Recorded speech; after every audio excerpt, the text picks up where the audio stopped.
Hola a todos, soy el narrador y estoy aquí para ayudaros esta noche. Sé que muchos de vosotros usáis este video para dormiros, así que antes de hacerlo, denle like al video y suscríbanse al canal. Además, cuéntenme, ¿de dónde son y a qué hora están viendo esto? Ahora pónganse cómodos y relájense. Encontré la llave en el escritorio de mi difunto tío, verdosa por los años y tibia como piel viva. No pertenecía a ningún rincón de la mansión, pero sus dientes encajaban con un hambre dentro de mi mente. Había pasado la mañana entre sus papeles, escrituras quebradizas, cartas sin abrir, recibos escritos por manos que ya eran polvo. Todo el cuarto olía a años olvidados, cera, polvo y una pizca de podredumbre. Pero la llave me llamaba. Al sostenerla, sentí un pulso bajo el metal manchado, como si algo en su interior aún respirara. Mi tío había muerto 3 semanas atrás. Tranquilo, dijo el médico, aunque los sirvientes murmuraban otra cosa. Fue el último en vivir en esa mansión, de pasillos cerrados y relojes mudos. Yo vine solo por ser el heredero, aunque el título me pesaba más como condena que como fortuna. Incluso de día, las habitaciones parecían huir del sol. Los espejos se apagaban, como cubiertos de humo. El aire se quedaba suspendido, espeso, incierto. La llave era pequeña, pero tenía un peso raro. La giré una y otra vez entre los dedos, mirando cómo su superficie atrapaba la luz. Cada muesca parecía grabada con intención, cada diente calculado. No encajaba en ningún sitio. Probé en los cajones del escritorio, en los armarios, en el viejo ropero del rincón, nada. Cuando la dejé sobre la mesa, hizo un sonido suave, como un suspiro. Esa noche, la casa se negó a dormir. El viento rascaba las contraventanas y el reloj del pasillo, silencioso durante años, dio un solo tic, ahogado. Me levanté, con el corazón golpeando fuerte. La luna cortaba el suelo como una hoja de plata y las sombras se alargaban de forma antinatural. Juraría haber visto un movimiento tras la puerta, un temblor donde no había brisa. La llave descansaba en mi mesilla, brillando débilmente en la oscuridad. La tomé sin saber por qué y salí al pasillo. Frente a mí se extendía un corredor que no existía antes, largo, angosto, enroscándose hacia el fondo como una serpiente desplegando su cuerpo. Dudé, pero algo en la llave me empujaba a avanzar. Mis pies descalzos tocaron el suelo frío y sentí una vibración, como si la casa respirara bajo mí. Las paredes se estrechaban, cubiertas de retratos de rostros desconocidos. Los ojos me seguían, apagados y pacientes. De adelante venía un zumbido bajo, rítmico, casi como una nana tarareada por alguien que había olvidado la letra. El sonido crecía conforme avanzaba hasta que llegué a una puerta pequeña al final del pasillo. Era de roble viejo, del color de la sangre seca. No tenía pomo, solo un diminuto ojo de cerradura que relucía en la oscuridad.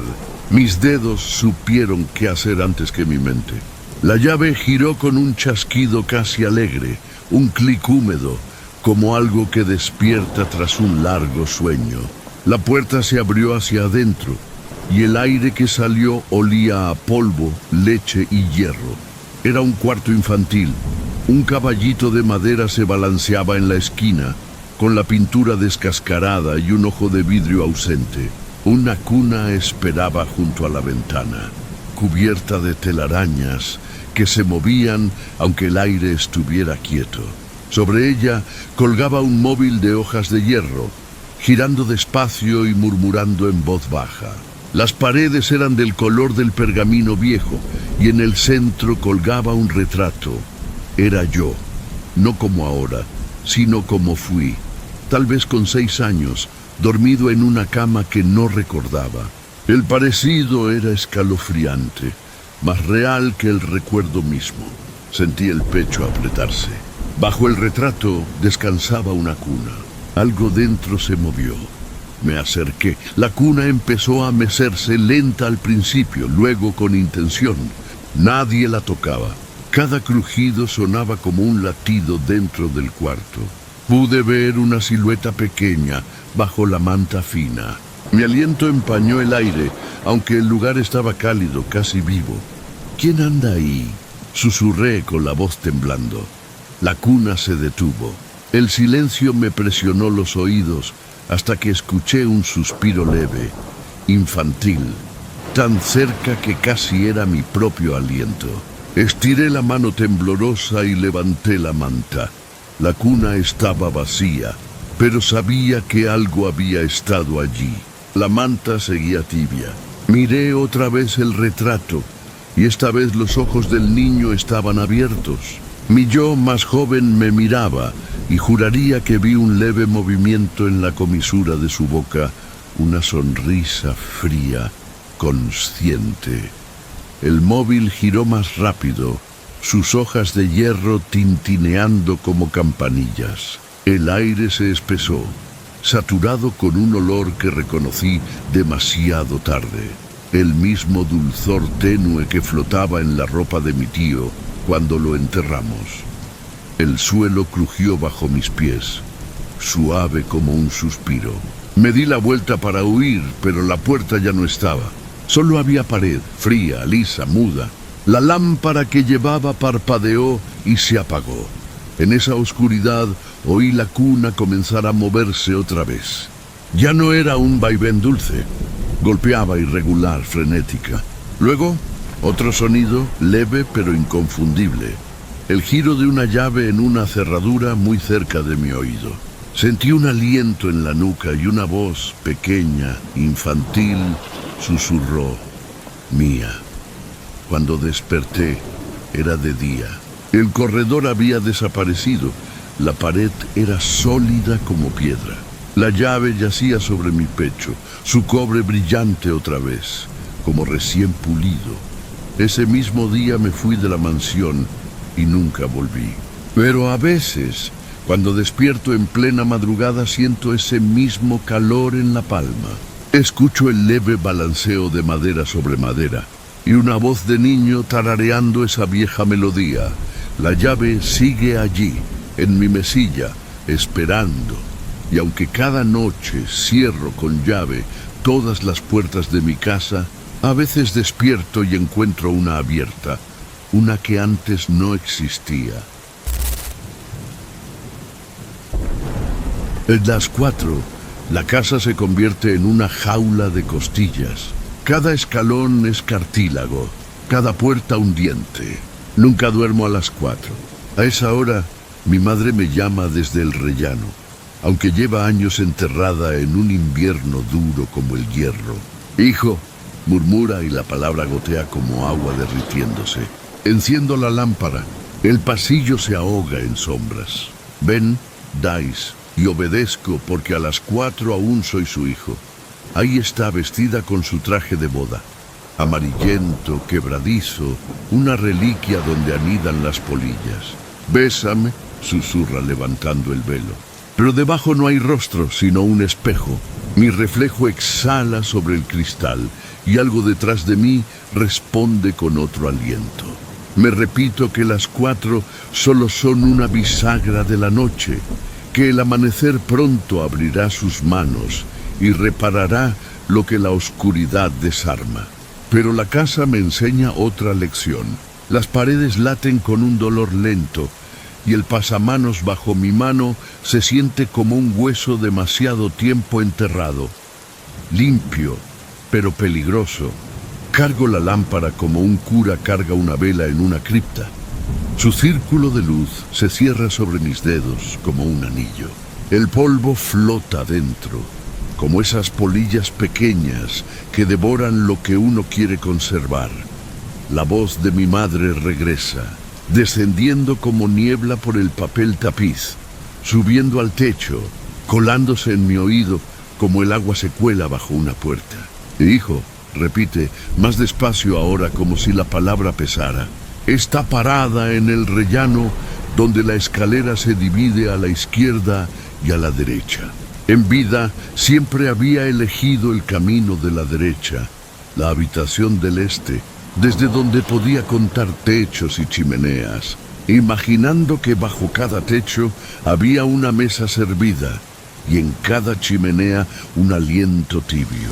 En la muerte se ha quedado entre ambos caminos, atrapada en la bifurcación como una mariposa clavada con un alfiler. Su vestido nunca fue blanco. Me lo dijo una vez. Marfil, explicó, porque el blanco muestra toda la mugre del mundo. Ahora tiene el color de los dientes viejos. El encaje se deshace en sus mangas. Cuando se mueve, suena como nieve seca cayendo. El velo reposa sobre su cabello oscuro como escarcha sobre agua negra. No sonríe. Sus sonrisas en vida eran pequeñas, sinceras, de esas que uno tiene que acercarse para notar. Este rostro es liso, demasiado liso, como una sábana bien estirada sobre una cama vacía. Y sin embargo la forma es suya, y mi corazón se alza como un pájaro enjaulado al oír girar una llave.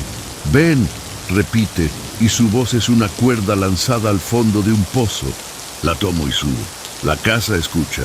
Escucha por la grieta que va desde la puerta del cuarto del bebé hasta la trampilla del ático. Escucha por el cristal de la ventana que guarda la luna como una moneda pegada a la piel. A veces pienso que la casa ha esperado años por esta hora, conteniendo el aliento, estirándose, preparándose para pronunciar una sola palabra. La sigo, y la llama de la lámpara se inclina, mirando donde yo miro, temiendo como yo temo. El pasillo huele a abrigos mojados, a comidas de invierno ya pasadas, a lirios comprados para un velorio y olvidados en el florero. Los cuadros en la pared apartan la mirada, como si ya hubieran visto demasiado. Mi madre se detiene frente al espejo grande del armario de las sábanas, el viejo, el que tiene una grieta como una cicatriz cerrada. «Bésame», dice. Levanta el velo. Detrás, el espejo. Me veo con la lámpara en la mano, la cara pálida, los ojos demasiado abiertos, el pelo hecho un lío. Mi aliento empaña el cristal y algo más sopla detrás de mí. No me doy vuelta. Si lo hago, tendré que saber. «Madre», susurro, y mi voz suena débil, gastada como una moneda vieja. «Estás muerta». Ella inclina la cabeza. La corona de flores, de papel ya deshaciéndose, también se inclina. «Estoy vestida», responde. Las palabras son simples, pero el sentido llega tarde. Recuerdo cuando la vestimos por última vez, como sus manos rechazaban el encaje, como su pelo no dejaba que el peine lo domara, como los alfileres se le escapaban como peces. Recuerdo la costura del sudario, la línea blanca como un horizonte. Recuerdo la tapa del ataúd cerrándose. «Estoy vestida», repite. «¿Y tú?» No tengo respuesta. La lámpara tiembla. Su llama se endereza, tensa como una columna vertebral. El espejo se abre en su vieja herida y muestra no un pasillo, sino dos. No un niño, sino gemelos. En una imagen mi mejilla está limpia. En la otra, una mancha gris la ensucia. Levanto la mano y las dos figuras me imitan, pero la mancha sigue ahí, una huella de pulgar. 4, susurra. 4 cuartos, 4 alientos. Levanta la mano frágil como temiendo romperse. Señala y avanzamos. El cuarto de invitados con su cama enrejada de encaje. El estudio que aún huele a tinta. El baño donde la bañera guarda secretos en un anillo oscuro. Y la nursery donde el silencio pesa más que el polvo. La puerta del cuarto del bebé está pintada color leche, aunque aquí ya nadie bebe leche. El pomo quema como hielo. Adentro, la cuna espera como una pregunta. El caballito de madera ha desgastado una huella circular en la alfombra, un camino que no lleva a ninguna parte. El móvil de hojas de hierro gira sin viento. En la pared, un retrato mío, demasiado joven, dormido, con los labios apenas abiertos para pronunciar una palabra que nunca salió. En el cristal del cuadro brilla una estrella tenue. Solo el reflejo de la lámpara, me digo, aunque pienso, esa estrella va a caer. La cuna empieza a moverse sola. Mi madre apoya 2 dedos sobre la madera y el balanceo cesa. Bésame, repite por última vez, y ahora su voz no es cuerda, es llave. Entiendo, aunque no del todo. Acerco la lámpara al velo. Mi reflejo me mira.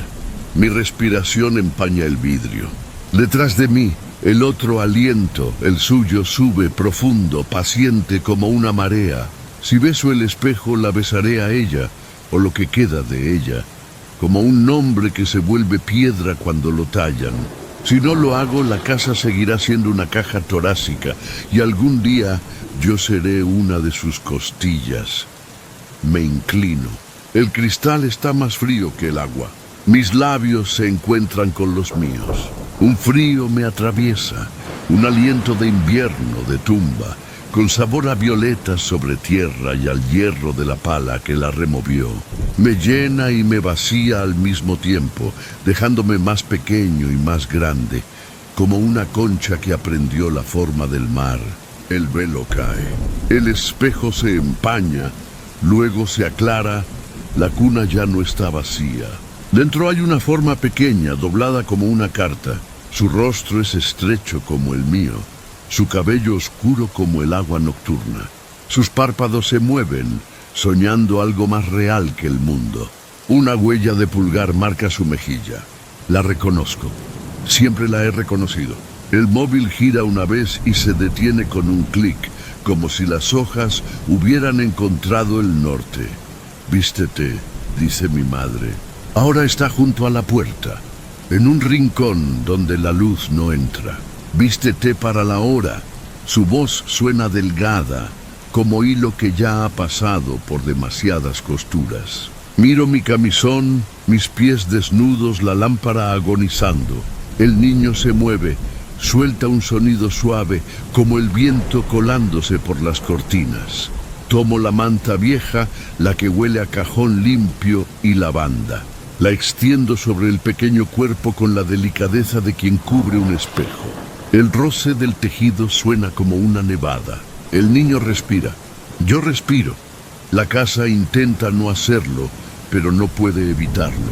Las escaleras suspiran, las puertas rechinan. La grieta del suelo cierra un ojo ciego y abre el otro. ¿Qué te debo? Pregunto. Solo esto, responde. Cuando den las 4, escucha. Cuando den las 4, responde.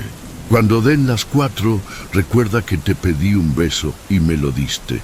Eso es todo lo que una madre pide, que una parte de ti regrese. Su figura se desvanece, no como humo, sino como una línea de lápiz borrada con el pulgar. La grieta del espejo y la grieta del mundo se alinean y desaparece. El velo queda colgado en su clavo, vacío, pero no liviano. La lámpara suspira su último dorado y se apaga.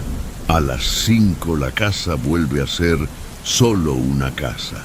Las escaleras crujen en lenguaje sencillo. Las puertas están cansadas pero mansas. Los cuadros vuelven a mirar, aliviados. Levanto al niño, ligero como un suspiro, y lo apoyo en mi hombro. Afuera, el invierno que endureció su tumba se ablanda un poco. Luego se vuelve a recoger. Nadie dice mi nombre. Acomodo al niño en la cuna y me quedo sentado hasta que el gris del amanecer se vuelve color de leche.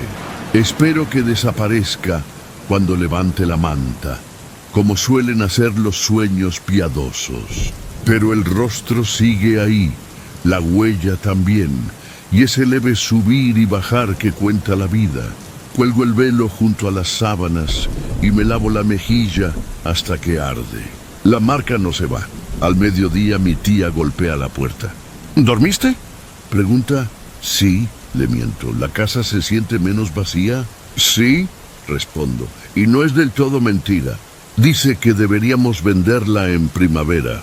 Le digo que esperemos al deshielo. Me observa un rato largo. Luego asiente como si le hubiera dicho algo importante. Comemos con los abrigos puestos. La tetera gime. En algún lugar un reloj anda mal. Cuando la tarde se alarga y las sombras trepan por el suelo como una escalera negra, vuelvo a la nursery. Leo en voz alta los nombres que mi madre amaba. Donde el silencio respira, yo respiro con él. Las 4 volverán. La casa recordará sus costillas. El velo se moverá. He aprendido que el duelo no es solo un hueco, también es una puerta. Algunas noches la abrimos nosotros, otras se abre sola. Y cuando den las 4 y ella me llame, iré. Llevaré la lámpara por el pasillo donde los espejos guardan la verdad más fiel. Besaré lo que quede del viejo mundo y vestiré la hora que me toque. Si tengo cuidado, el niño aprenderá a respirar sin mi aliento. Si tengo fe, la casa olvidará su hambre y recordará cómo proteger. Y si tengo suerte, mi madre se alzará una vez más con su vestido quebradizo y verá que cumplí, que respondí, que regresé y que no dejé que la hora se tragara a sí misma. He pasado casi toda mi vida entre los muertos. El cementerio de San Bartolomé, con sus lápidas torcidas y sauces llorones, ha sido durante años tanto mi lugar de trabajo como mi hogar. En el pueblo me llaman Thomas Gray, aunque pocos usan mi nombre ya. Para todos, soy simplemente el sepulturero. Mi casucha está al borde del camposanto, donde la niebla del pantano se cuela por la verja oxidada y se enrosca entre las tumbas como dedos de fantasma. Nunca he temido a los muertos.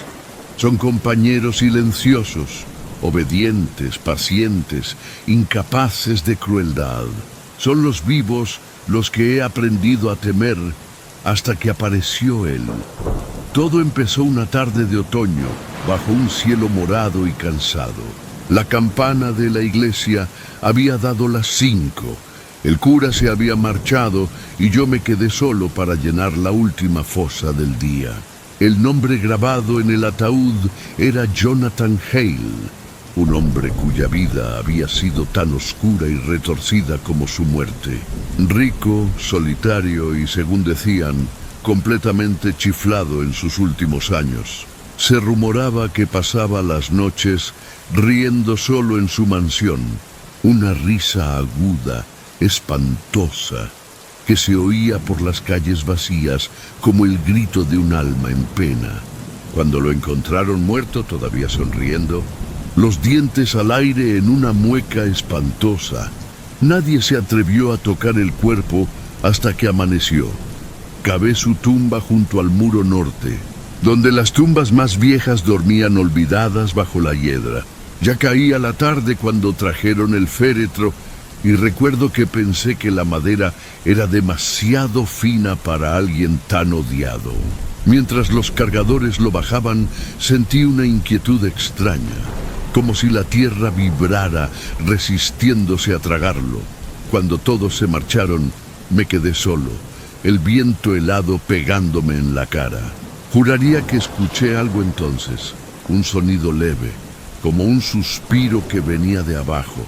Me dije que era mi imaginación, o quizá el ataúd acomodándose. Lo cubrí rápido, apisoné la tierra con las botas y me fui a casa. Esa noche no pude dormir. El viento arañaba las contraventanas y entre los silbidos del aire me pareció oír una risa, suave, lejana, pero inconfundible. Me levanté, prendí el farol y miré por la ventana hacia el cementerio. La luna estaba alta, plateada, bañando las lápidas con un brillo frío. Todo parecía quieto, hasta que desde el muro norte llegó el eco de una carcajada contenida, como si alguien tratara de disimular su alegría.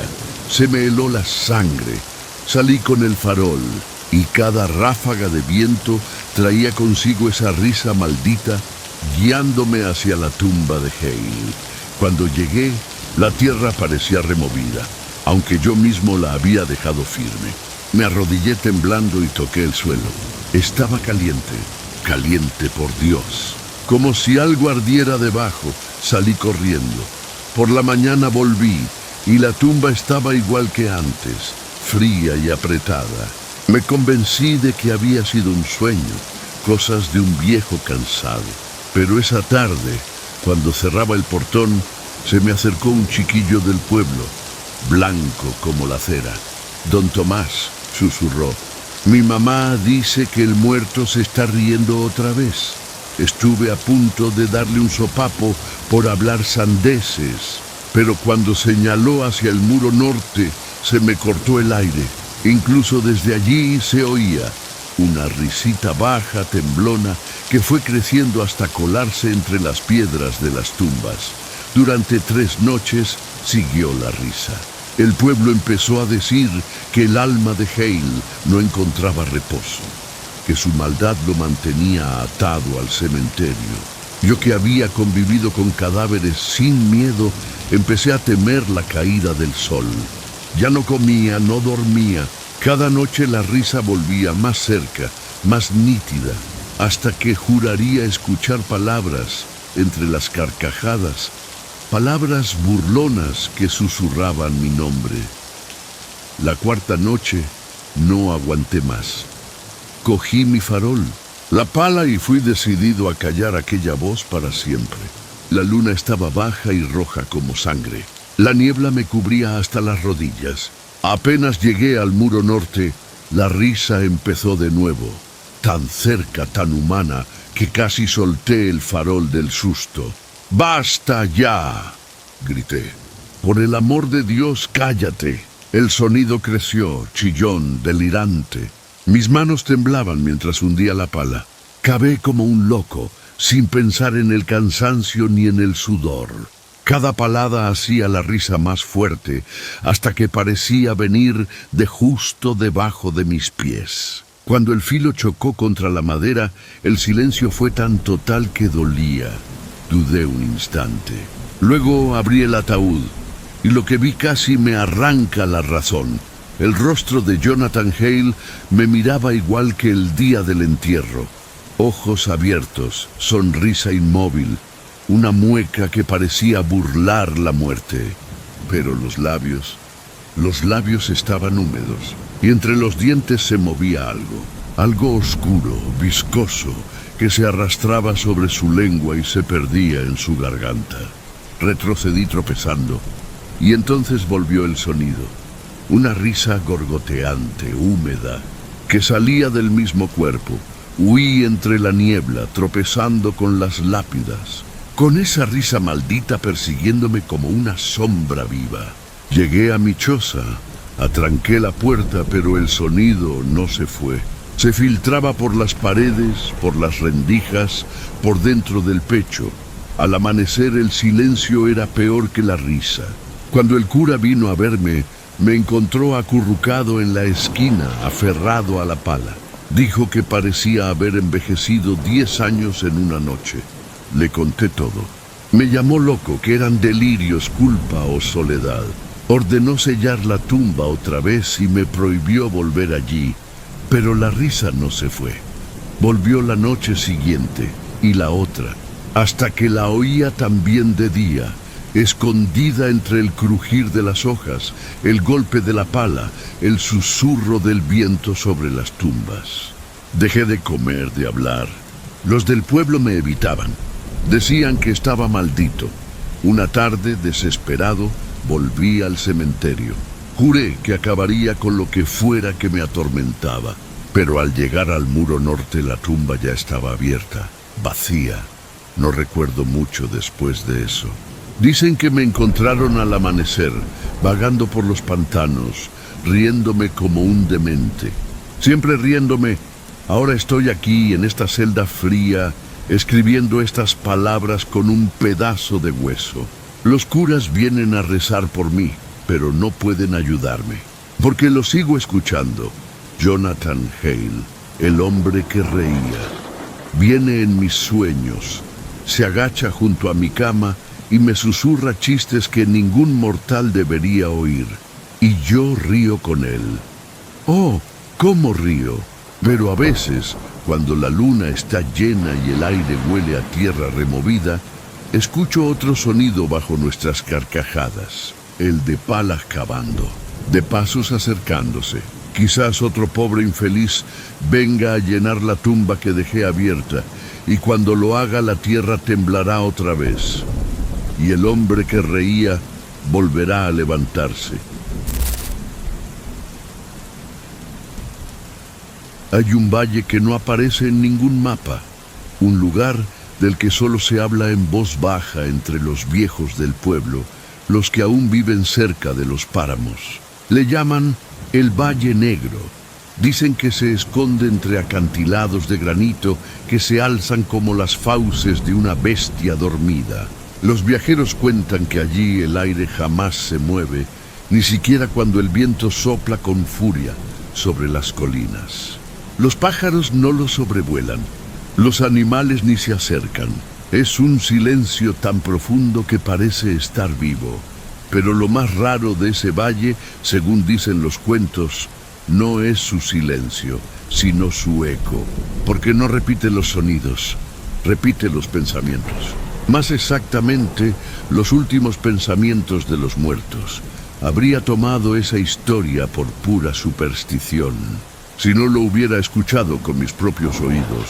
Por aquel entonces, yo era un hombre de ciencia, un estudioso de la mente y de sus rincones ocultos. Investigaba esa línea tan delgada entre el pensamiento y el espíritu, lo que queda cuando el aliento se apaga.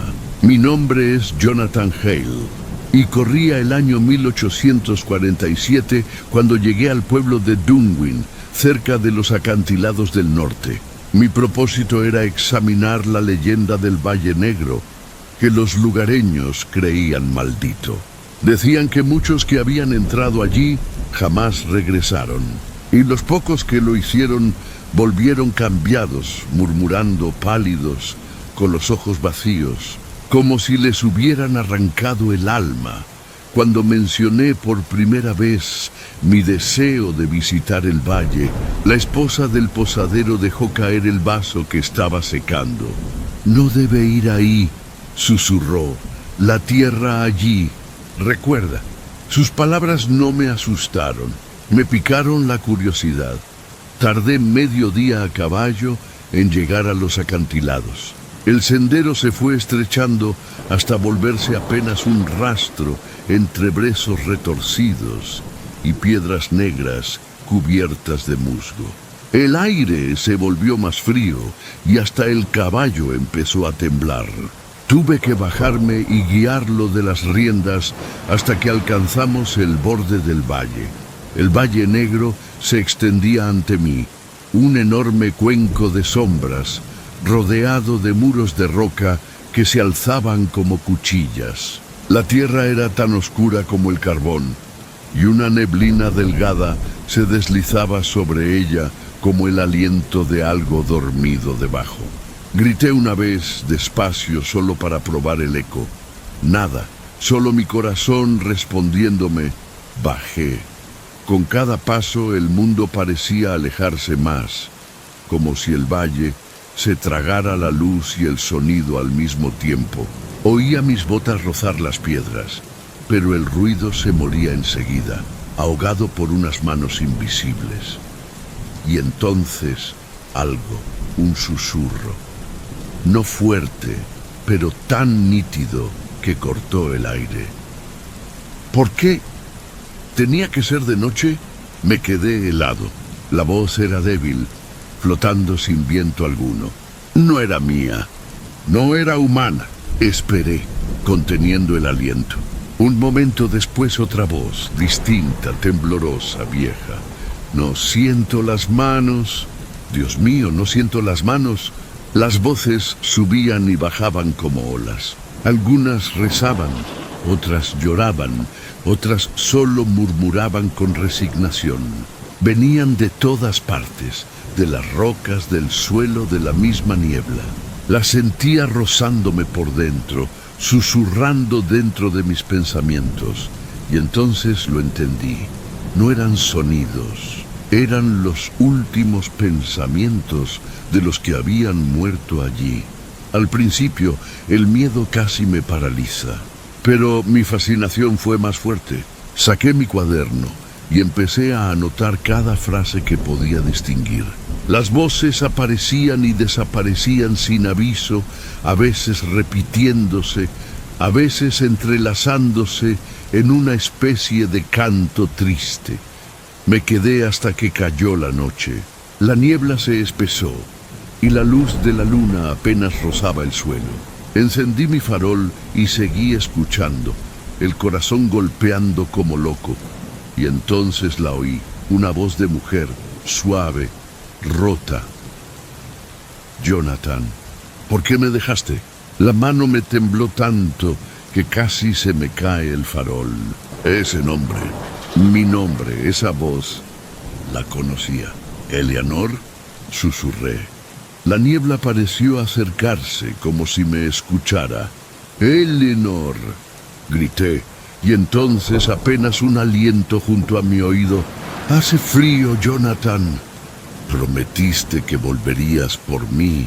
El mundo giró. Sentí el corazón estallar en el pecho. Caí de rodillas. Eleanor era mi esposa. Había muerto 2 años antes, consumida por la fiebre, delirando, llamándome mientras yo estaba lejos en mis investigaciones. La enterré junto al río, cerca de casa. ¿Cómo demonios podía su voz estar aquí, en este sitio maldito? Intenté razonar. Quizá el valle reflejaba también los pensamientos de los vivos, no solo de los muertos. Tal vez había escarbado en mi mente, sacando la culpa, el dolor. Pero mientras trataba de convencerme, la voz volvió más clara, con el mismo tono con el que me había llamado en sus últimas horas.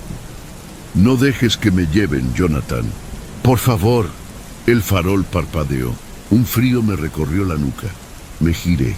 Una silueta se movía entre la niebla, vaga, humana, tambaleante. Retrocedí, pero el suelo bajo mis pies estaba blando, como si el valle respirara. Mis notas salieron volando, perdiéndose en la oscuridad. Entonces todas las voces estallaron a la vez. Cientos de ellas, gritos, llantos, oraciones rotas. El aire vibraba con su agonía. Me tapé los oídos, pero no servía de nada. Estaban dentro de mi cabeza. Cada voz era una muerte. Cada eco, una memoria atrapada para siempre. Corrí. No recuerdo cómo escalé los acantilados, solo mis uñas rompiéndose, la respiración desgarrada. Cuando al fin llegué arriba, el mundo estaba otra vez en silencio. La niebla se quedó abajo, girando como un mar vivo. Miré hacia atrás una sola vez. Por un instante creí ver una figura en el centro del valle. Una mujer vestida de blanco, el rostro oculto por el cabello. Alzó la cabeza y aunque no pude oírla, supe que seguía llamándome por mi nombre. Han pasado 3 años desde aquella noche. Ya no enseño ni escribo. Vivo solo, lejos, en las colinas del sur. Pero no he podido escapar del eco. A veces, en la quietud de la madrugada, lo oigo otra vez, no en mis oídos, sino en mis pensamientos. Jonathan, su voz, siempre su voz, ahora lo sé. El valle no se limita a repetir los pensamientos de los muertos, los comparte. Una vez que lo escuchas, te marca. Una parte de tu mente se queda allí, susurrando entre las demás. He soñado muchas veces con ese valle. En mis sueños, la niebla me llama como una amante. Y en esos sueños bajo una vez más. Esta vez sin miedo, me recuesto sobre la tierra oscura, cierro los ojos y escucho. Cuando llegue la muerte, y sé que está cerca, ya sé a dónde iré. Mi último pensamiento no será de miedo, sino de regreso. porque en el Valle Negro toda mente encuentra su eco. Y la mía ya ha empezado a responder.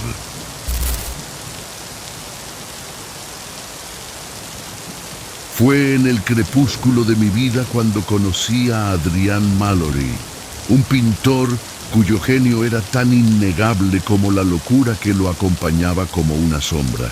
Yo era un joven crítico entonces, lleno de arrogancia y curiosidad, y se decía que ningún artista en todo Londres podía igualar la extraña brillantez de su obra. Sus retratos no eran solo realistas, parecían estar vivos. Había algo inquietante en sus pinceladas, como si no pintara con pigmento, sino con el aliento del alma.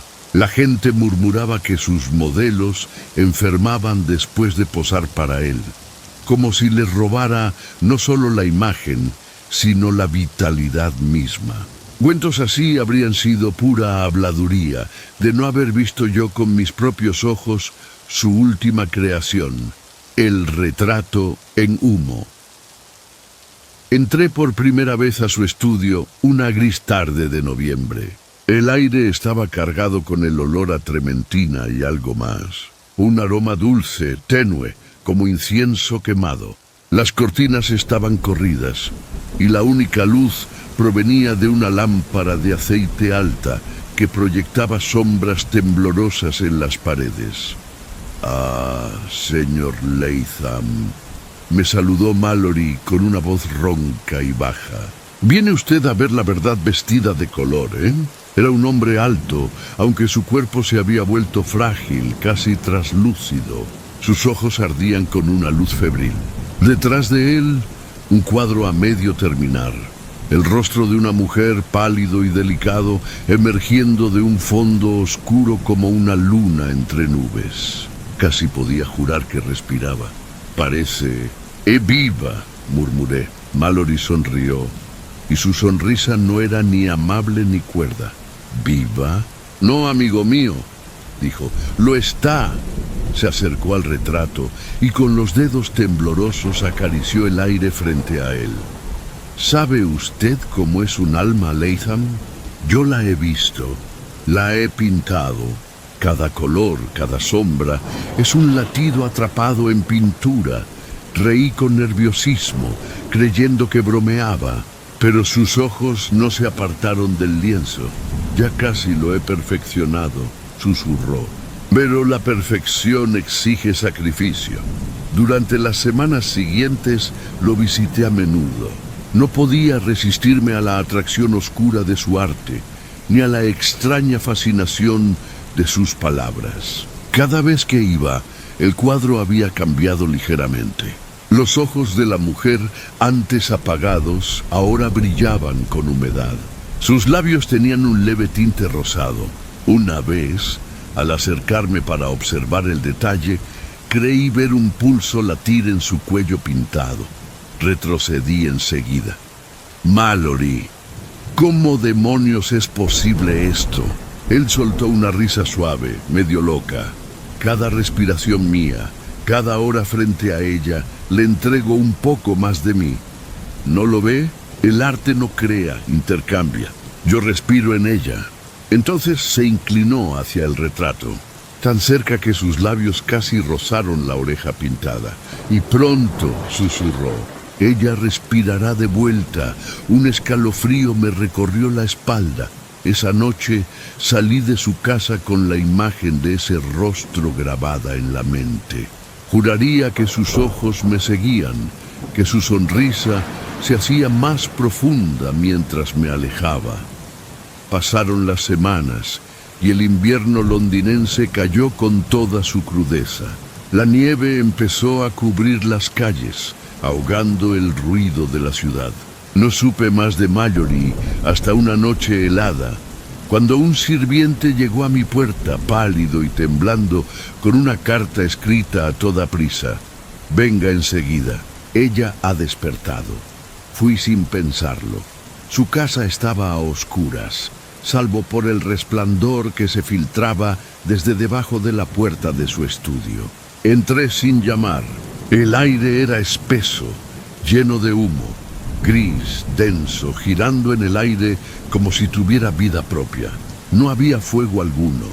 Mallory estaba frente al cuadro, de espaldas a mí, su cabello revuelto, la respiración entrecortada. «Ahora respira», dijo sin volverse. «Escuche».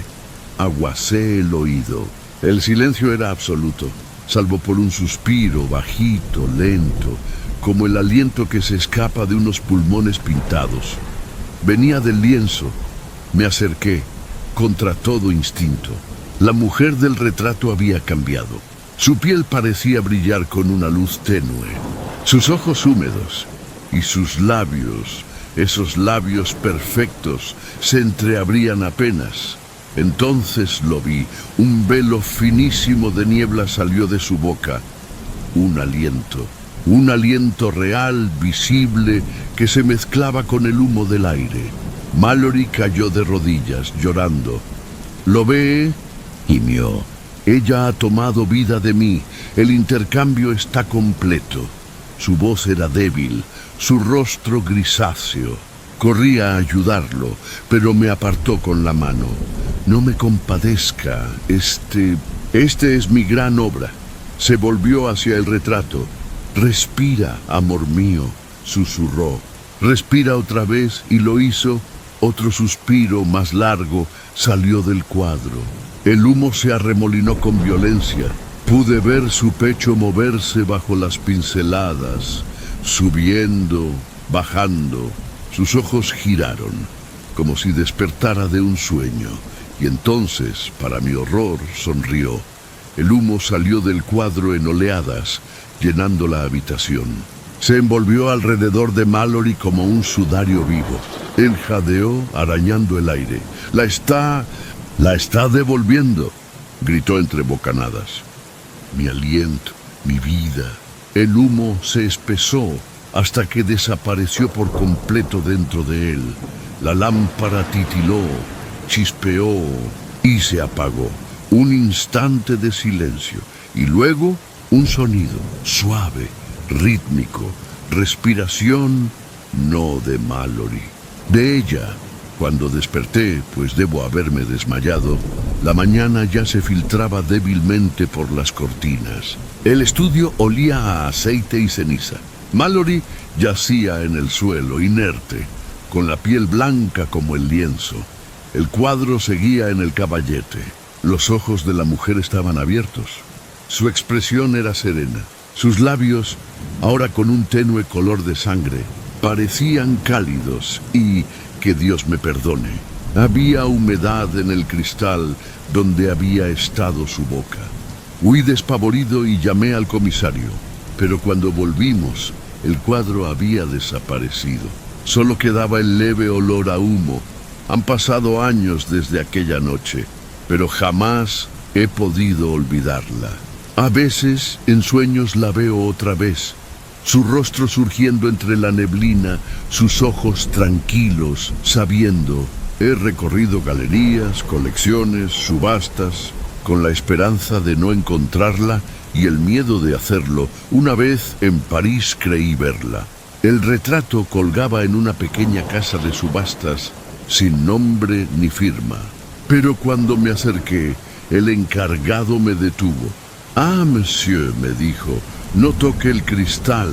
El último que lo hizo murió a la semana». Salí de allí de inmediato. Aún así, a veces, cuando enciendo mi pipa por la noche, veo el humo elevarse, dibujando un rostro de mujer. Sus labios se abren como si respiraran, y aunque sé que es locura, siempre escucho, porque en ese fino velo de humo todavía se oye un suspiro, largo, suave, como el eco de un último aliento.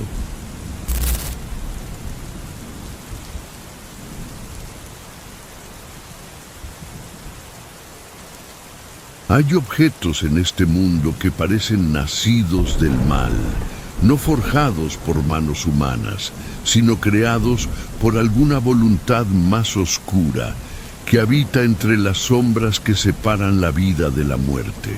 Siempre había dudado de tales cosas. hasta que cayó en mis manos el espejo de espinas. Aún ahora, mientras escribo estas líneas a la luz moribunda de una vela, puedo sentir su presencia detrás de mí. Lo cubrí con una tela. Lo encerré en una caja de madera y lo enterré bajo capas de polvo y tiempo. Pero sé que sigue mirándome. Puedo sentir su mirada, como se siente el peso de unos ojos invisibles acechando en la oscuridad. Este es el relato de cómo lo encontré y de cómo acabó destruyéndome. Todo empezó con la muerte de mi tío, el señor Sebastián Harrow, un hombre de gran fortuna y aún mayor crueldad. Su mansión se alzaba al borde de los páramos, una casa enorme de piedra gris, más tumba que hogar. Pocos lloraron su partida. Había vivido con soberbia y codicia, y quienes lo servían lo hacían por miedo, no por lealtad. Como único heredero, la propiedad pasó a mí, aunque aquello no me alegró en lo más mínimo. Conocía bien a mi tío, demasiado bien. Corrían rumores de que se había metido en rituales oscuros, buscando contemplar el alma desnuda, despojada de sus máscaras. Su obsesión con el pecado y la culpa lo había llevado al aislamiento, y los sirvientes murmuraban que había muerto delirando frente a un espejo en su despacho. Cuando llegué para arreglar sus asuntos, la casa me recibió con silencio. El aire era denso, viciado. Las cortinas cerradas impedían entrar la luz. Mis pasos resonaban en los pasillos, bajo retratos de los Harrow de antaño, cuyos ojos pintados parecían observarme con desprecio. Fue en el despacho, su santuario privado, donde encontré el objeto que desde entonces me persigue incluso en sueños. Estaba solo, apoyado contra la pared del fondo, cubierto con una tela negra. Frente a él una silla, y en la alfombra manchas pardas, secas. Sangre vieja. Cualquier persona sensata habría dado media vuelta, pero no yo. Con la mano temblando, retiré la tela. El espejo era grande, con un marco de madera tan oscura que casi parecía negra. Al principio creí que las tallas representaban flores, pero no, eran espinas, enredaderas retorcidas, vivas, que parecían moverse si uno las miraba demasiado tiempo. El cristal no era liso, sino ligeramente ondulado, como si algo se agitara bajo su superficie. Me miré en él. Mi reflejo me devolvió la mirada, pálido, agotado, dudoso. Pero al cabo de un momento algo cambió. Mi corazón se detuvo. Mi reflejo sonreía. Mis labios permanecían inmóviles, helados por el miedo. Pero en el vidrio, la imagen sonreía con una curva leve, burlona, casi cómplice. Retrocedí, con el corazón desbocado, y la sonrisa desapareció. Mi reflejo volvió a ser el mío, inmóvil, tembloroso. Me dije que era un efecto de la luz, una ilusión causada por la superficie irregular del cristal. Pero al apartarme, juraría que escuché algo, un sonido casi imperceptible, una risita ahogada proveniente del otro lado del vidrio. Aquella noche no pude dormir. El viento gemía entre los pasillos y cada ráfaga traía consigo un susurro. Encendí una vela y volví al despacho, arrastrado por una fuerza que no sabría explicar. El espejo me esperaba, brillando débilmente en la oscuridad. Esta vez me senté frente a él. Mi reflejo me observó con calma. Analicé cada detalle de mi rostro, cada sombra. Nada sucedió. Al principio, entonces el cristal onduló y la imagen empezó a cambiar. Primero fue sutil, un leve tic en los ojos, una tensión en la mandíbula. Luego su mirada se volvió más oscura, llena de algo que no supe nombrar. Lentamente alzó la mano, aunque yo no me había movido. La llevó al pecho, como buscando una herida. Cuando la retiró, sus dedos estaban manchados de sangre, El aire se me escapó del pecho. Me levanté de golpe, pero mi reflejo no me imitó. Se quedó allí quieto, con la sangre chorreando por la mano pálida, mirándome con unos ojos cargados de reproche. «Basta», susurré. «No eres real», entonces habló. «¿Sabes lo que hiciste?» Tropecé hacia atrás, casi derribando la vela. ¿Quién eres?» La figura en el espejo sonrió, una sonrisa vacía, llena de odio. «La mataste». Sentí la sangre helarse en mis venas. «No, no es cierto». «La dejaste morir», dijo la voz. Mi corazón se contrajo. Mi hermana Elisa, dulce, inocente Elisa, había muerto 2 años atrás, ahogada en el río que bordeaba la finca. Yo había estado con ella ese día. Discutimos. Ella corrió llorando. Cuando la seguí, ya era tarde. La corriente se la llevó, pero ¿cómo podía saberlo el espejo? Me di la vuelta temblando. En el silencio escuché un susurro apenas audible. «Confiesa, al amanecer intenté huir». Pero afuera la niebla era espesa, antinatural. El camino al pueblo se había perdido en un vacío gris. Caminé horas, pero siempre terminaba de nuevo frente a la casa. Era como si el mundo se hubiera cerrado sobre mí. Desesperado, volví al despacho. El espejo brillaba tenuemente. Juré que lo destruiría. Tomé un candelabro y lo alcé, pero algo me detuvo. Mi reflejo no estaba solo. Detrás de él, en el fondo del vidrio, estaba Elisa. Su rostro pálido, su cabello flotando como si estuviera bajo el agua. Sus ojos abiertos, vacíos. Sus labios se movían, formando palabras que no alcanzaba a oír. El candelabro cayó de mis manos. «Elisa», susurré. El espejo pareció respirar. El cristal se empañó y luego se aclaró. Entonces escuché su voz, suave, temblorosa, distante. «Me dejaste». Las lágrimas me ardieron en los ojos. «No, intenté salvarte. Resbalé». Su imagen tembló y su boca se torció en una mueca de dolor. «Querías que me fuera. Dijiste que ojalá estuviera muerta». Las palabras me atravesaron como cuchillos. Era verdad.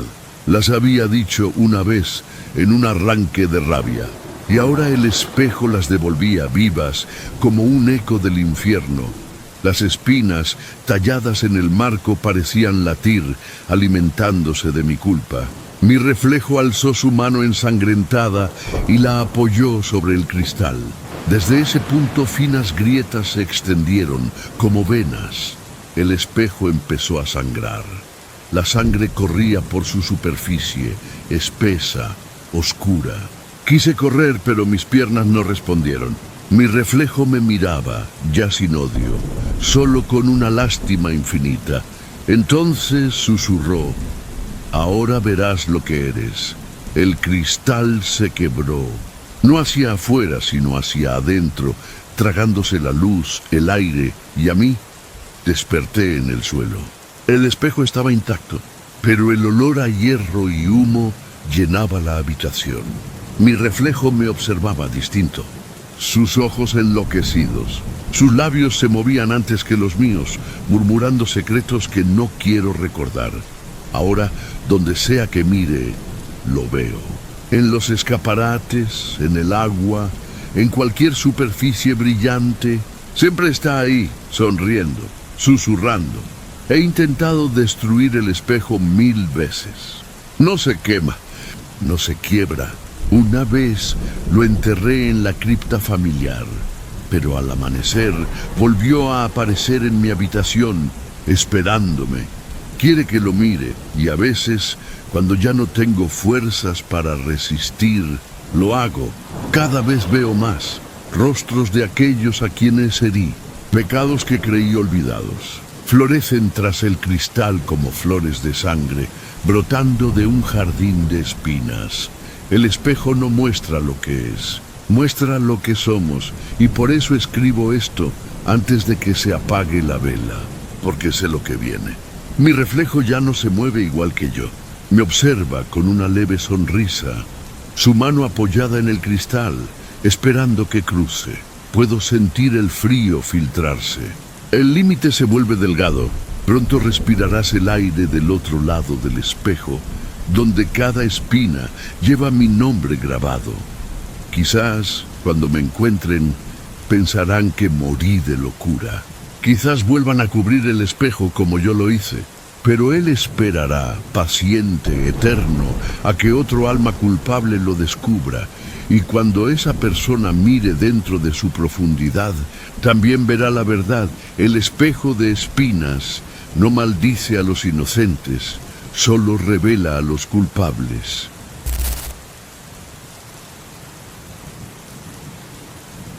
Siempre he temido que el corazón humano no esté hecho de carne, sino de algo mucho más oscuro, algo que recuerda la culpa incluso cuando la mente intenta olvidarla. Llevo meses viviendo en esta casa, en silencio, y aún así lo escucho. El murmullo bajo el suelo. Dicen que los muertos no hablan, mienten, pero antes de que me juzguéis, antes de que me llaméis asesino, que quizá lo sea, dejad que os cuente qué me llevó a ese acto desesperado. Tal vez, al oír mi confesión, entendáis cómo el amor de un hombre puede pudrirse hasta convertirse en odio tan puro que le quema la razón. Mi nombre ya no importa. Hubo un tiempo en que fui un hombre decente, conocido en mi pueblo por mi trabajo de oficinista y por mis modales educados. Me casé joven, con una mujer llamada Catherine, cuya belleza solo se comparaba con su encanto. Para todos, éramos la imagen perfecta del matrimonio feliz, pero nadie veía lo que pasaba cuando se cerraban las puertas. Su dulzura, la que me enamoró al principio, se volvió veneno. Su risa, antes suave, se transformó en burla. Se reía de mis defectos, de mis esfuerzos, de todo. Me llamaba inútil, mediocre, poca cosa, y yo aguantaba, la quería, o al menos quería lo que ella había sido. Pero el amor, cuando se tuerce demasiado, acaba volviéndose monstruo. Aquella noche, una noche de tormenta, de esas que parecen sacadas del infierno, su crueldad sobrepasó todo límite. Volvía del trabajo empapado, hecho polvo, y ella me esperaba con una mueca. Tenía una carta en la mano. «Te han despedido», me soltó, con la voz tan fría que cortaba. Otra vez fracasando. «¿De qué sirves, Intenté explicarle que la empresa estaba recortando personal, que no era culpa mía, pero se echó a reír. Esa risa, aún la escucho en mis sueños. Algo se quebró dentro de mí. No recuerdo el momento exacto, solo fragmentos. Su voz, mi mano cerrándose en torno al atizador del fuego, el trueno mezclándose con su grito, y después silencio. Ella, en el suelo, los ojos abiertos, la boca entreabierta como si fuera a soltar otra de sus malditas burlas. Pero sin sonido alguno. La luz del fuego le daba un brillo extraño al rostro, y lo peor es que no sentí horror, sentí alivio. Dios me perdone. Lo había hecho y ya no había marcha atrás. Me vino entonces el pensamiento: nadie debe saberlo. Los vecinos estaban cerca, los criados dormían. Tenía que ocultar el cuerpo, el sótano. Con manos temblorosas bajé las escaleras. El candil titilaba con cada corriente. El suelo era de madera vieja, deformada por los años. Fui levantando las tablas una a una, hasta abrir un hueco poco profundo. La recosté con cuidado. Le cubrí el rostro con el pañuelo que había llevado aquella noche. Luego volví a clavar las tablas, ajustándolas con precisión. Cuando terminé, el suelo parecía intacto. Nadie sospecharía. Lavé mis manos, quemé el trapo ensangrentado y me serví un trago de brandy. El corazón, que me retumbaba como loco, empezó a calmarse. Dormí profundamente esa noche, más que en mucho tiempo. A la mañana siguiente, la tormenta había cesado. La casa se sentía más ligera, como si me hubiera quitado un peso del alma. Preparé café silbando bajito. Nadie vino a buscarla. Sus amigas pensaron que había ido a visitar a sus parientes como solía hacer. Pasaron los días, luego las semanas. Estaba a salvo, hasta la séptima noche. Estaba leyendo junto al fuego cuando lo oí. Un sonido leve, casi imaginario, un arrastre, un roce. Bajo el suelo, me quedé quieto. Volvió a oírse. Un raspar lento, como uñas rozando madera. El corazón me dio un vuelco. Me dije que serían ratas o la casa crujiendo por la humedad. Volví a sentarme. Entonces, el susurro clavado en mis oídos, claro como si alguien lo dijera a un palmo de mi cara. Me enterraste demasiado superficial. El libro se me cayó de las manos. Miré el suelo. El susurro venía de allí, de justo debajo. Me latían las sienes. Es el viento, murmuré, solo el viento en el sótano. Agarré la linterna y bajé. El aire era denso, helado, el suelo intacto, las tablas bien clavadas, nada se movía. Di un paso para volver y entonces lo escuché otra vez. Me dejaste en la oscuridad. La linterna parpadeó. Subí corriendo las escaleras y cerré la puerta de golpe. No dormí esa noche. Los días siguientes fueron una tortura. Los susurros regresaron. Primero por las noches, luego también de día. Parecían colarse por las paredes, por el silencio mismo. Pensaste que había terminado. Todavía puedo verte, todavía respiro. Intenté taparlos con música, con gritos, con botellas. Nada sirvió. Venían de todas partes, del corazón mismo de la casa. Una vez pegué la oreja al suelo, desesperado por demostrar que estaba loco. Solo se oía el tic-tac del reloj, hasta que, débil pero real, escuché algo más. Respiración, lenta, fría, constante. Desde entonces ya no dormí. El insomnio me destrozaba. Bebía hasta perder el sentido, pero los susurros seguían. A veces juraría sentir su aliento en la nuca. Me dejaste pudrirme. No me quedaré callada. Perdí el control. Arranqué las tablas a martillazos. Y lo que hallé fue... nada. Ni huesos, ni tela. Solo tierra húmeda. ¿Dónde estaba?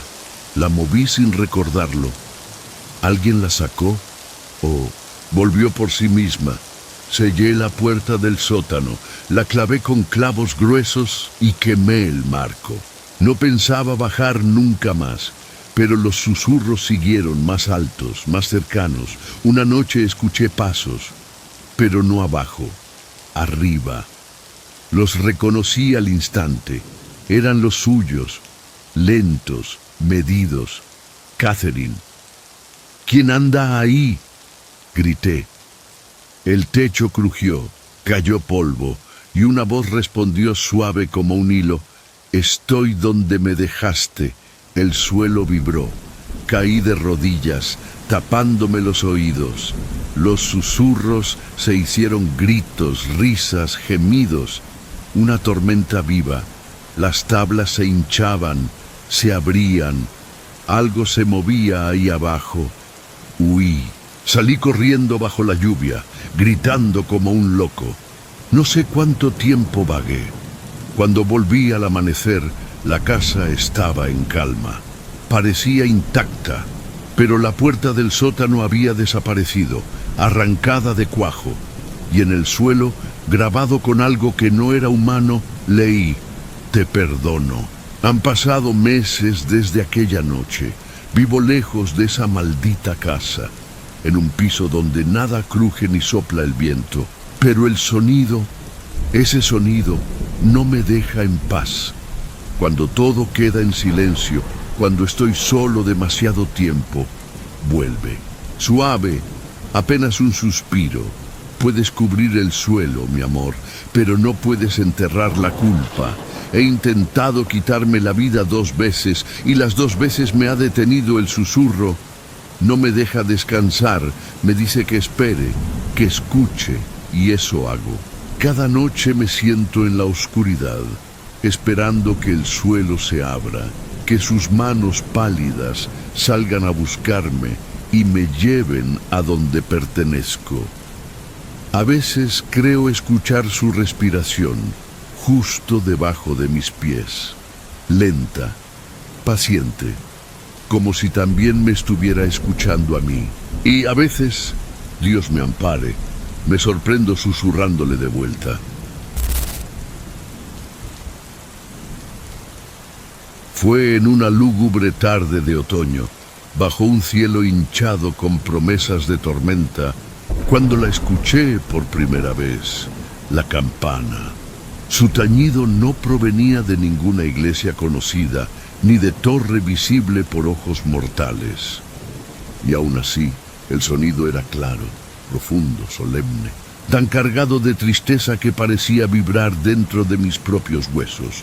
Golpeó 12 veces, 12 campanadas pesadas, medidas, como si cada una arrastrara un significado terrible que solo los muertos entenderían.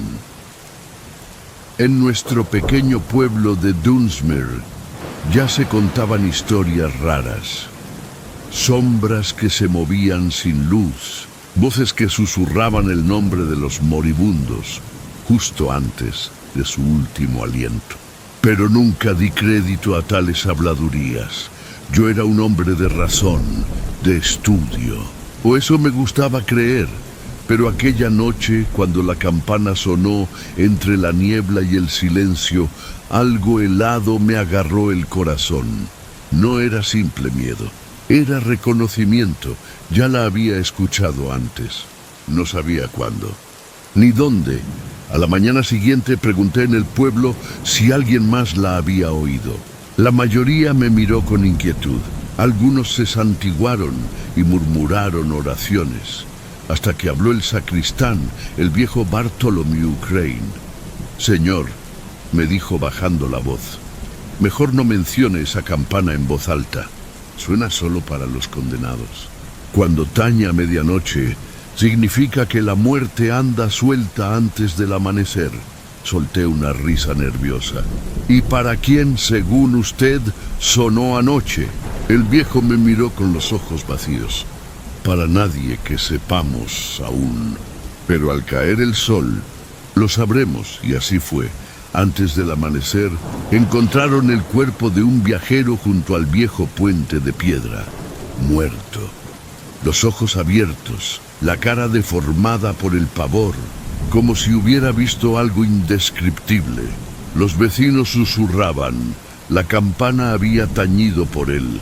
Desde esa noche, el sonido me perseguía. Cada noche aguzaba el oído esperando, temiendo volver a oírla.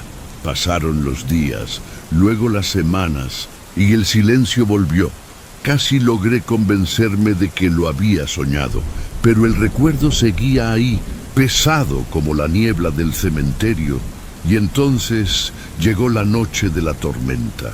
La recuerdo con claridad maldita.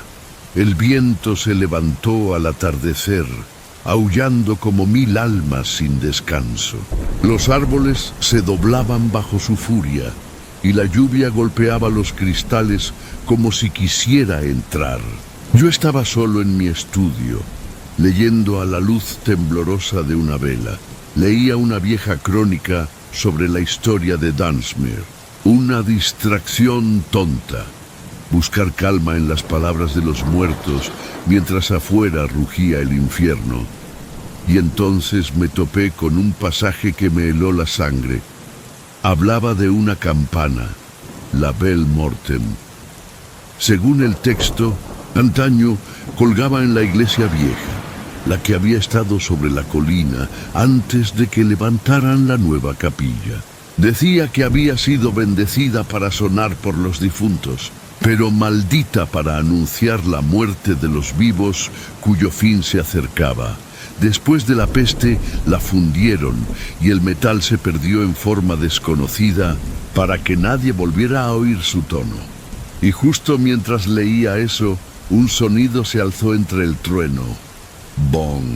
La vela titiló. Me quedé helado, ¡bong! La segunda campanada rodó sobre el pueblo. No supe de dónde venía. Resonaba dentro de mí, no fuera bong, bong, bong. Cada golpe pesaba más que el anterior, y lo supe, aunque la razón gritara que era imposible. Era la misma campana. Corrí a la ventana y la abrí de golpe. La tormenta me azotó la cara con lluvia helada, pero más allá del viento y del trueno, la escuché tañer su número fúnebre. 12. Luego, silencio. Un silencio tan profundo que parecía que el mundo había dejado de respirar. Permanecí de pie largo rato, temblando. Si la leyenda era cierta, antes del amanecer moriría alguien. ¿Pero quién? No pude dormir. Caminé por la habitación hasta que la vela se consumió en un charco de cera. Cada crujido del suelo, cada suspiro del viento, me parecía un presagio. Al final, incapaz de soportarlo, me envolví en mi capa y salí a la tormenta. Las calles estaban desiertas. La lluvia se había convertido en niebla. La luna, pálida y rota entre las nubes, apenas iluminaba el camino. Fui directo al viejo cementerio. ¿Dónde más sonaría una campana maldita? El portón oxidado se abrió sin esfuerzo. Avancé entre las tumbas torcidas, leyendo nombres medio borrados por el musgo. Y entonces la vi. La torre. No debería haber estado ahí. La iglesia vieja había sido derribada hacía un siglo. Sus piedras dispersadas, su campana fundida. Pero ante mis ojos se alzaba una aguja negra derruida, medio cubierta por la niebla, como si hubiera trepado desde las entrañas de la tierra. El terror me mordía, pero seguí avanzando. Subí los escalones rotos que giraban en espiral, con el corazón golpeando a cada paso. El aire se volvió gélido. Las paredes vibraban con un zumbido extraño, como si el mismísimo edificio respirara. Llegué al campanario y ahí estaba, la campana enorme, negra como la noche. Su superficie estaba grabada con símbolos apenas visibles, que relucían como brasas moribundas. No parecía de metal, sino de algo más antiguo, más vivo. El aire alrededor latía denso, sofocante. Sin poder evitarlo, me acerqué. Mi mano se alzó sola, temblando, buscando rozarla, y entonces se movió, sin viento, sin contacto. La campana se balanceó. ¡Bong! El sonido me golpeó en el pecho. Caí de rodillas, sujetándome la cabeza, mientras el aire temblaba. Imágenes se agolparon en mi mente, rostros pálidos, ataúdes descendiendo, ojos abiertos en la oscuridad. Bong, intenté correr, pero mi cuerpo no respondía. El sonido estaba dentro de mí. Vi mi reflejo en el metal oscuro, mi cara pálida, desencajada, Bong, y el reflejo cambió. Ya no era yo, era mi cadáver. Mis propios ojos muertos, mirándome desde el abismo. Grité y eché a correr escaleras abajo. El sonido me perseguía, golpeando al compás de mi corazón, hasta que salía la lluvia del cementerio. La tormenta había cesado, todo estaba en calma. Me desplomé entre las tumbas, jadeando, y al mirar atrás, la torre había desaparecido. Solo quedaban la niebla y el viento. Me encontraron al amanecer, tiritando y fuera de mí entre las lápidas. Decían que deliraba, que hablaba de fantasmas y campanas. me llevaron a casa, y aunque supliqué que me creyeran, nadie lo hizo, solo el viejo sacristán me miró con lástima. La campana elige por quien tañe, dijo en voz baja. Si la oíste, tu nombre ya está escrito. De eso hace 3 noches. Ahora, mientras escribo estas últimas palabras, el reloj se acerca a la medianoche. La vela se consume. Afuera no se oye nada. Demasiado silencio. Me tiembla la mano al escuchar. Quizá todo fue locura. Quizá la tormenta, la torre, la campana fueron delirios de una mente enferma. Y sin embargo, bong, Dios mío, empieza otra vez, bong, bong, bong. Los tañidos son lentos, implacables. El aire se espesa, las sombras se cierran. Oigo pasos en la escalera. Aunque nadie vive en esta casa, bong, la 12ª campanada cae. El sonido se apaga y ahora alguien toca mi puerta y sé, antes siquiera de levantarme, que la campana ha tañido por mí.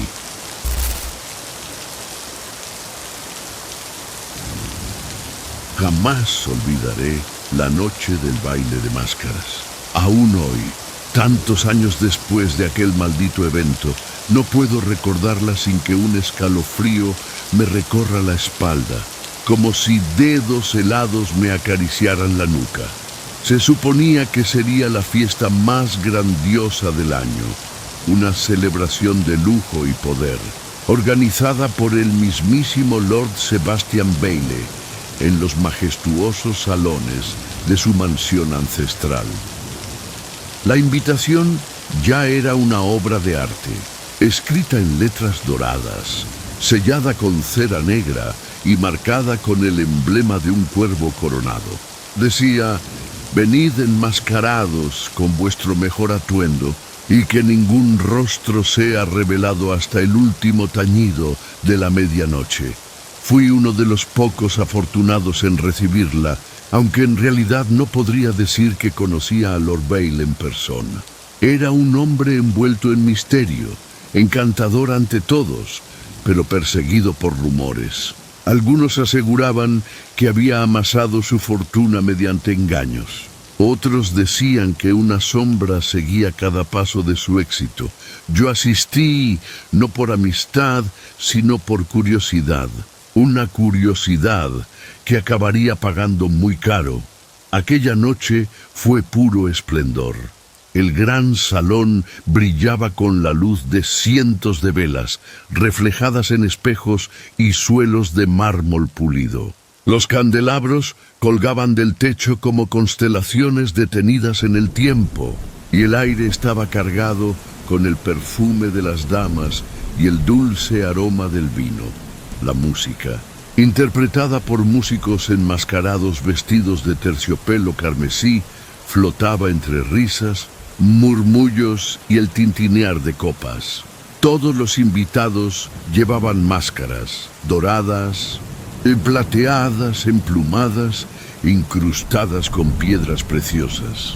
Pero entre ellos había uno que destacaba entre todos. Era alto, delgado, vestido enteramente de satén negro. Su máscara, también negra, no brillaba ni tenía adornos. Era lisa, mate, casi como si estuviera tallada en pura sombra. Los bordes estaban cubiertos de piel oscura y los ojos, aunque sin reflejo alguno, parecían vivos, observando en silencio, como si supieran más de lo que mostraban. Nadie sabía quién era. Cuando alguien intentaba hablarle, simplemente inclinaba la cabeza o se marchaba sin decir palabra. Los sirvientes lo evitaban, y sin embargo Lord Bailey no le quitaba los ojos de encima. Lo seguía con una atención extraña, casi temerosa. Decían que el baile era en honor al difunto hermano del anfitrión, Edmund Bailey, quien había muerto un año atrás en un accidente, una caída desde el balcón del mismo salón donde todos ahora brindábamos. Un accidente. O eso querían creer, porque había murmullos, muchos, que Edmund era el verdadero heredero de la fortuna, y que Sebastián había ganado todo gracias a su muerte. La noche avanzó y el ambiente se volvió cada vez más denso. Las risas sonaban forzadas, el vino corría sin control y el aire se llenó de una alegría desesperada, casi histérica. Aún así, el hombre de la máscara negra seguía moviéndose entre nosotros, tranquilo, sin hablar, sin bailar, observando. En un momento, el azar me llevó a quedar junto a él. Se volvió hacia mí. No vi nada tras los agujeros de su máscara, pero sentí su mirada como una daga directa al alma. ¿Quién sois, señor?, pregunté intentando sonar divertido, aunque me temblaba la voz. El hombre inclinó la cabeza lentamente, levantó una mano enguantada y se llevó un dedo a los labios, pidiendo silencio. Luego, con un movimiento tan suave como una sombra, desapareció entre la multitud. Un escalofrío me recorrió entero. Busqué a Lord Vale con la mirada y me quedé helado. Su rostro había perdido todo color. Su sonrisa parecía una máscara muerta, fija, mientras seguía con la vista al extraño que se escabullía por el arco que conducía al ala oeste.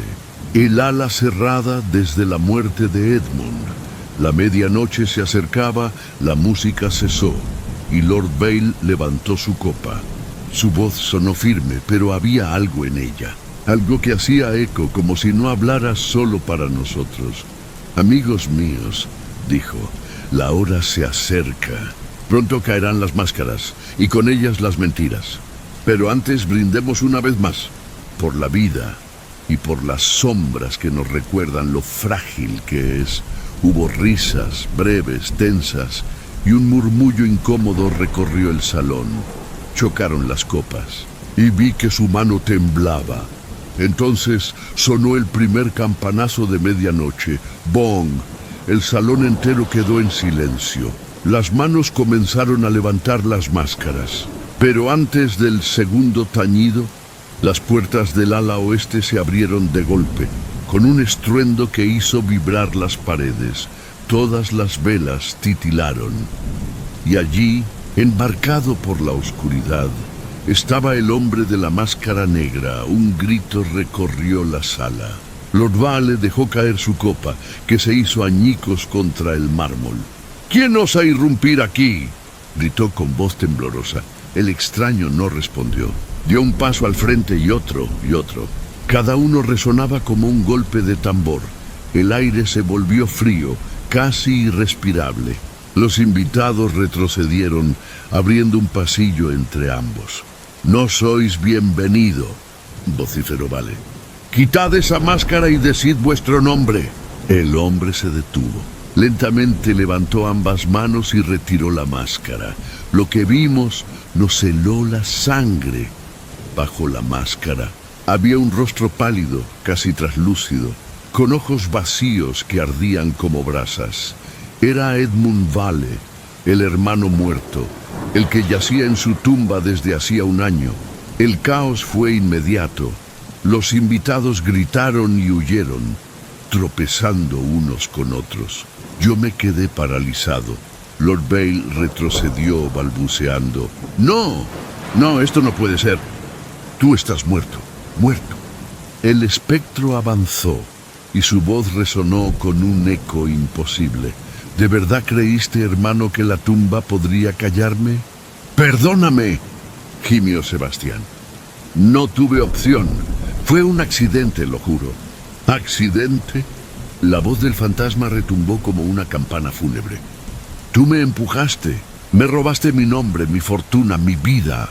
El suelo tembló, las lámparas se sacudieron y una cayó, estallando en 1000 pedazos de vidrio y fuego. Los últimos invitados escaparon gritando. Solo quedábamos 3, los 2 hermanos y yo. «Edmund», suplicó Vale arrastrándose. «Por favor, he sufrido desde aquella noche. La culpa me consume. Ten piedad». El fantasma lo miró con frialdad. Entonces deja que la culpa acabe su trabajo.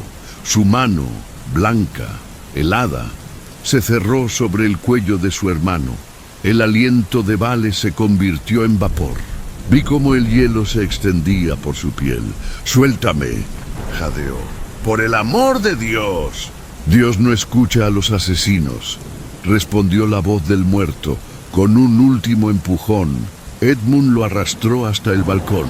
Yo corrí, desesperado, pero el aire mismo parecía pesar. Toneladas. El grito final de Lord Vale se perdió en el rugido de la tormenta. Cuando cayó al vacío, el golpe de su cuerpo contra las piedras retumbó como el último tañido de una campana. Cuando me asomé, la noche se había vuelto silenciosa. La lluvia había cesado.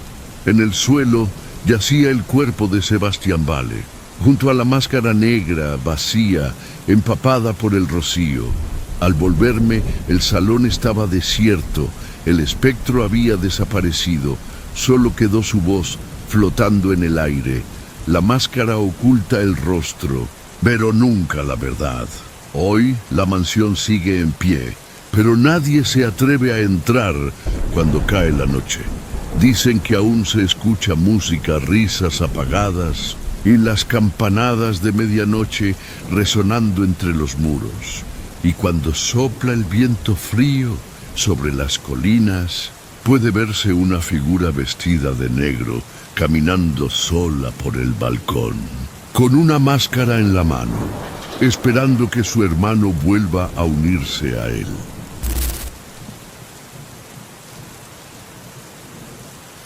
Hay noches en que el viento parece traer voces, susurros tristes, casi melódicos, como si el propio aire temblara de recuerdos. Fue en una de esas noches cuando lo escuché por primera vez, el lamento de un violín, flotando entre las tumbas del cementerio, deslizándose entre las lápidas torcidas como el suspiro de un alma perdida. No era una melodía cualquiera. Tenía algo humano y a la vez imposible. Sonaba dolida, deliberada, cargada de una pena que no pertenecía a este mundo. Aquel sonido, esa maldita melodía, se me quedó grabada en la mente durante años, hasta arrastrarme a una oscuridad de la que nunca volví a salir.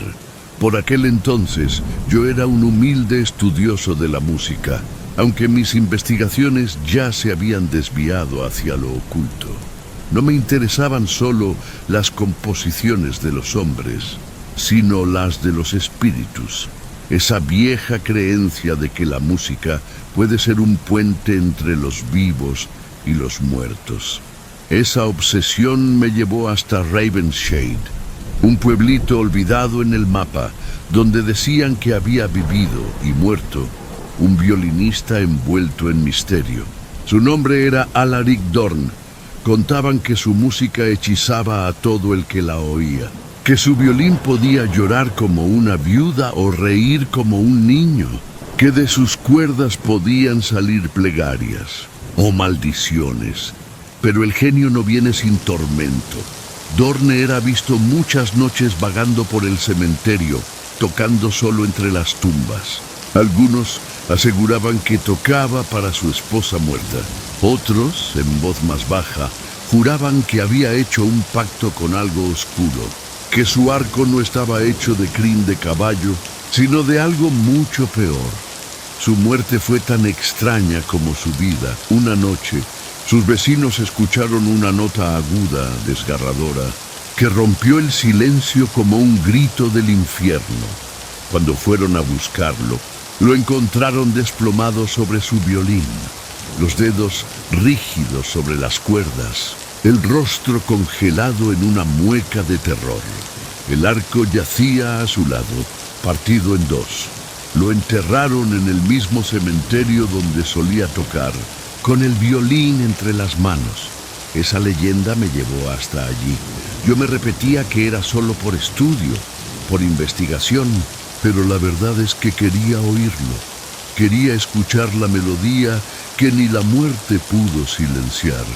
El posadero, un viejo con mirada inquieta y voz temblorosa, me advirtió: «No vaya al cementerio de noche, caballero. Dicen que todavía toca. Toca para los muertos y los que escuchan demasiado tiempo». Ya no vuelven igual, me reí, claro. Una risa forzada, hueca. La idea me asustaba y me fascinaba a partes iguales. Esa misma noche, con la luna hinchada como un ojo vigilante, fui al cementerio de Ravenshade. El portón chirrió cuando lo empujé. El metal estaba tan frío como un cadáver. La niebla cubría todo, espesa, viva. Cada sombra parecía moverse. Avancé entre las lápidas guiado solo por la luz pálida de la luna. Y entonces lo escuché. Una nota, larga, temblorosa, dolorosa. Luego otra y otra. Juntas formaban una melodía tan triste, tan humana, que sentí la sangre helarse en mis venas. Venía del fondo del cementerio, de un gran sauce que se inclinaba sobre las tumbas, sus ramas retorcidas como manos huesudas.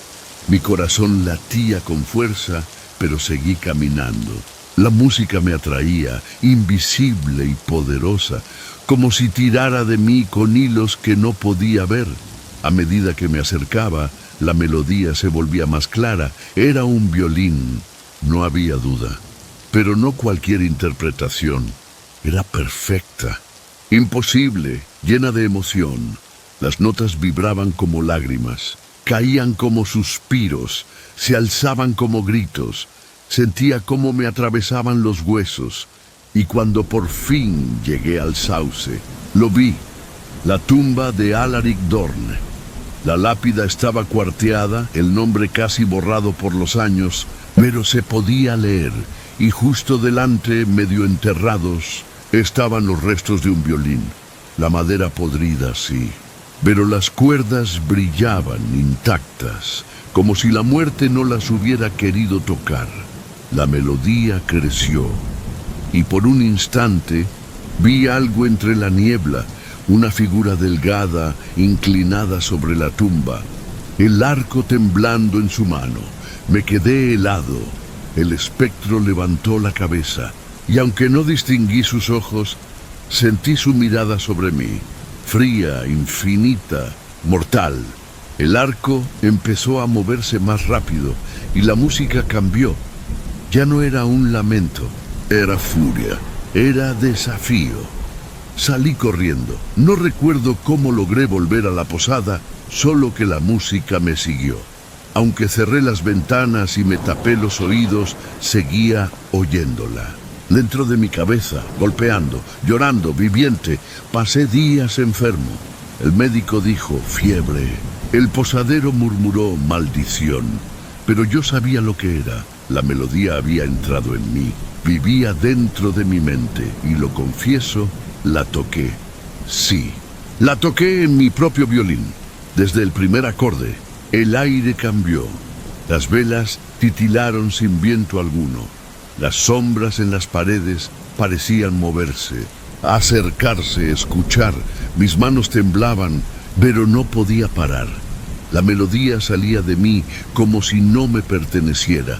Y cuando la última nota se desvaneció, escuché una risa suave, lejana. No era mía. Esa noche soñé con él, Alaric Dorn, de pie junto a su tumba, el sauce rozándole los hombros. Has tocado mi canción, susurró. Ahora es tuya. Desperté empapado en sudor. El violín estaba sobre mi pecho. Desde entonces ya no era yo. La música no callaba nunca. La escuchaba en cada silencio. Veía manos fantasmales moviendo arcos invisibles en los rincones de mi habitación. Tocaba sin parar, como un loco, como un esclavo. Los aldeanos me evitaban. El posadero se persignaba cada vez que pasaba. Dejé de dormir. Podía sentirlo detrás de mí cuando tocaba, guiando mi arco, marcando el compás. Mi reflejo en el espejo se volvió más pálido, más viejo, con los mismos ojos vacíos que debía tener él. Una noche de tormenta, desesperado, volví al cementerio. El viento rugía entre los árboles. Trayendo esa maldita melodía, caí de rodillas ante su tumba. «¡Llévatela!», grité. «Toma tu canción, maldito sea, y déjame en paz». Por un instante hubo silencio, y luego el violín volvió a sonar, fuerte, terrible. El suelo vibró bajo mis pies. La tierra se abrió, y de ella salió una mano huesuda, blanca como la luna, sosteniendo un arco. Grité, el arco cayó a mis pies, y sin pensar, lo tomé. Mi violín se levantó solo, como movido por manos invisibles. Mis dedos se movieron sin mi control, y juntos, él y yo, y vivo y muerto, tocamos bajo la tormenta. La música ya no era triste, era gloriosa, monstruosa, eterna. Al amanecer, los aldeanos hallaron la tumba abierta. Sobre ella mi violín, aún vibrando suavemente sin que soplara el viento. De mí no había rastro, solo huellas que descendían al interior de la tumba y se detenían allí.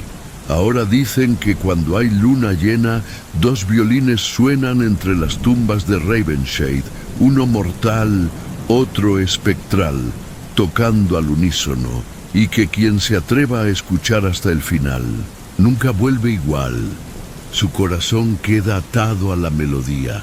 Yo no sé si estoy muerto o atrapado en un sueño sin fin, pero sé esto, la melodía no termina, vive dentro de mí.